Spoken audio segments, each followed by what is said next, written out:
This is the second part of a two-part series about the Holy Spirit in connection with our ministries, a chapter from Charles Spurgeon's book titled Lectures to My Students.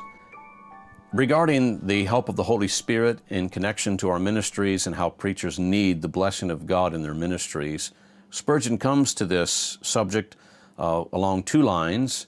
One of those is by answering the question, in what ways do we need the Spirit's help? And secondly, by answering the question, how can preachers lose the help of the Holy Spirit? In part one, I got through the first three ways that we need the help of the Holy Spirit.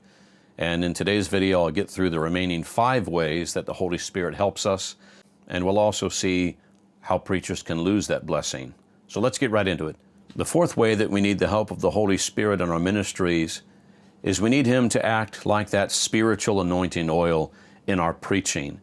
And what Spurgeon means by that is we don't only need the Spirit's help in our study and in our sermon preparation, but we also need the Spirit's help in how we think and in how we feel as we preach. As he puts it, we need a spirit of devotion while we preach, and how easy it is to get distracted in our preaching with everything but the primary goal of the sermon, which is to glorify God, to edify His people, and to evangelize the sinner. But our minds can get off, our feelings can grow cold, and we need that spirit of devotion that only the Spirit of God can bring while we preach. Here's how Spurgeon explains that. We need the Spirit of God then, all through the sermon, to keep our hearts and minds in a proper condition. For if we have not the right spirit, we shall lose the tone which persuades and prevails, and our people will discover that Samson's strength has departed from him. Some speak scoldingly, and so betray their bad temper. Others preach themselves, and so reveal their pride. To avoid errors of manners and tone, we must be led of the Holy Spirit, who alone teacheth us to profit. Number 5, we need the help of the Holy Spirit for there to be an actual effect of our gospel preaching. That is, we cannot argue people into the faith.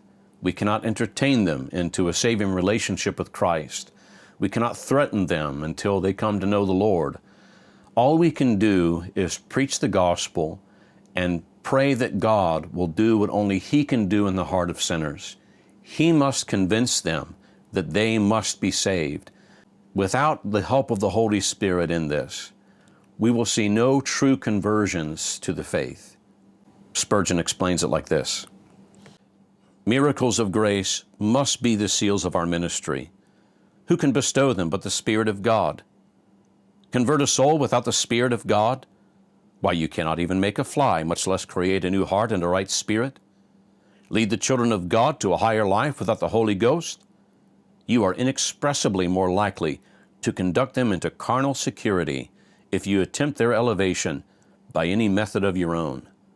Our ends can never be gained if we miss the cooperation of the Spirit of the Lord. Therefore, with strong crying and tears, wait upon Him from day to day.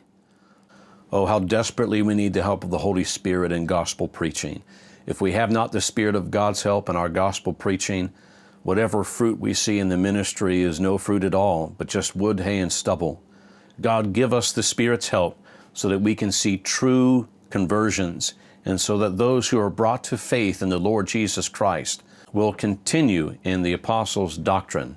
And number 6, we need the help of the Holy Spirit as the spirit of supplications. We know that the Bible has promised that as God's people pray, that God's Spirit prays with them, and how we need this intercessory ministry of the Holy Spirit, so that when we are praying, God's Spirit is with us before the throne of God, interceding for God's preachers and God's people. We desperately need this in our ministries. Spurgeon puts it this way: abundant prayer must go with earnest preaching. We cannot be always on the knees of the body, but the soul should never leave the posture of devotion. The habit of prayer is good, but the spirit of prayer is better. Regular retirement is to be maintained, but continued communion with God is to be our aim. As a rule, We ministers ought never to be many minutes without actually lifting up our hearts in prayer. Some of us could honestly say that we are seldom a quarter of an hour without speaking to God, and that not as a duty, but as an instinct, a habit of the new nature for which we claim no more credit than a babe does for crying after its mother. Number 7, we need the help of the Holy Spirit to help us live a holy life. As God's preachers, we must be holy in our conduct, in our thinking, in every facet of who we are. We cannot do this without the help of the Holy Spirit. Spurgeon explains, "A very considerable and essential part of Christian ministry lies in example. Our people take much note of what we say out of the pulpit and what we do in the social circle and elsewhere. Do you find it easy, my brethren, to be saints? Such saints that others may regard you as examples? If you are to walk in all holiness and purity, as becometh ministers of the gospel, you must be daily baptized into the Spirit of God." I've heard some young men recoil from the thought of ministry because they say they could never live a holy life that is required of those who are in the ministry.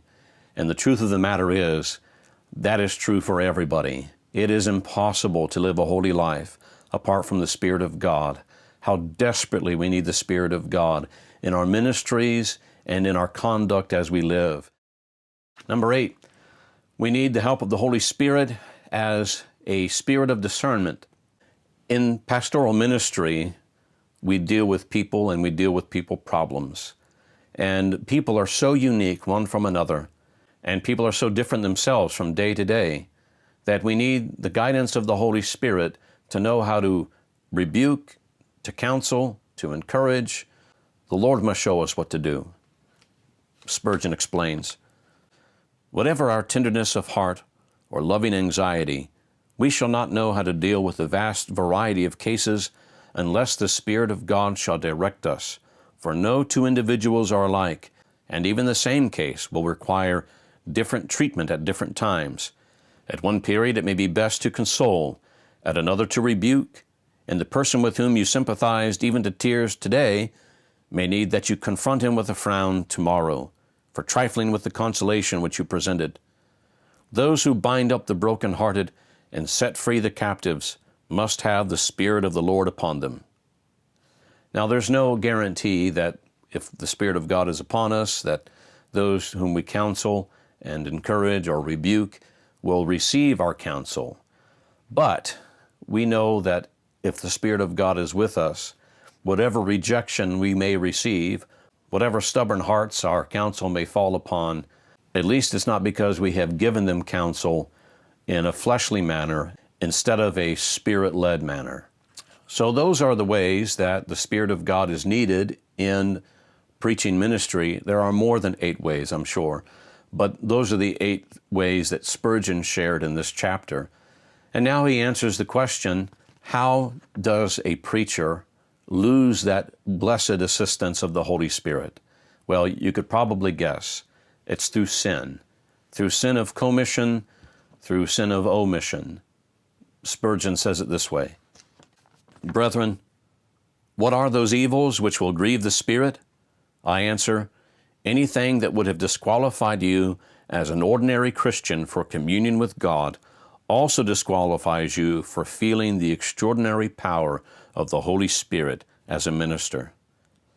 Spurgeon goes on to list several ways that God's preachers can grieve the Holy Spirit and not lose their salvation, but lose the assistance of the Holy Spirit in their ministry. And those sins are many, but some of the more common ones are pride, insincerity, and yes, you guessed it, prayerlessness. Spurgeon closes this chapter with several examples from the Bible of men whom the Spirit of God has left, and because of his departure, these men descend into examples of spiritual tragedy. Men like Saul, men like Samson. Spurgeon gives examples of false prophets like Balaam. My brothers, we do not want to be like these men. We do not want to be like Saul, whom the Spirit of God left and instead an evil spirit came. Spurgeon expresses this sober truth with these words, Remember that God has come unto us not to exalt us, but to exalt Himself. And we must see to it that His glory is the one sole object of all that we do. He must increase, and I must decrease. Oh, may God bring us to this, and make us walk very carefully and humbly before Him. God will search us and try us, for judgment begins at His house, and in that house it begins with His ministers. Will any of us be found wanting? Brothers, you know, there is no more blessed place to be than behind the pulpit when the Spirit of God is blessing the preaching. And there is no more tragic person than a God-called preacher whose ministry God has abandoned. Pray to God that by His grace we will always have the assistance of the Holy Spirit. Brothers, I will pray for you, and I hope that you will pray for me. And may God bless us and help us this Lord's Day as we preach His Word to His people for His glory. Amen.